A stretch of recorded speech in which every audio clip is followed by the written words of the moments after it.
Okay, our next question: what is a parable?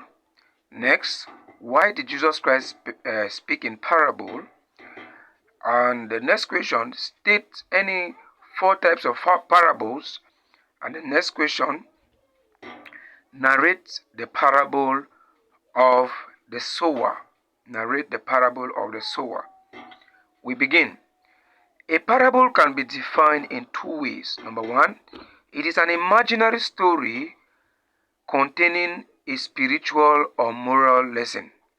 Number two, a parable is a short story with a spiritual or moral lesson in it. Our next question was, why did Jesus Christ speak in parable? Number one, Jesus Christ spoke in parable in order to make his message interesting.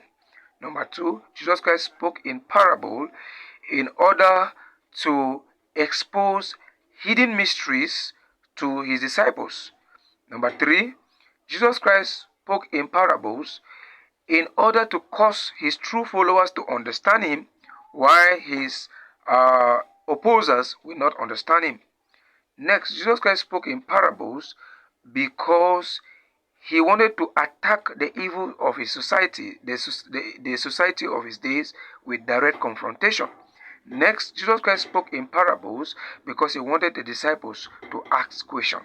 He wanted to stimulate them to ask questions. And the next is, state any four types of parables. We have parables of wealth. Parables of wealth. Number two, we have parables of the kingdom. Number three, we have parables of love. Number four, we have parables of prayer. And I can add the fifth one, we have parables of the lost. And our last question says, narrate the parable of the sower.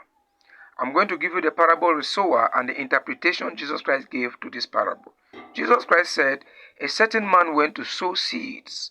Some of the seeds fell on the wayside, that's a road path, and birds of the sky came and picked them up.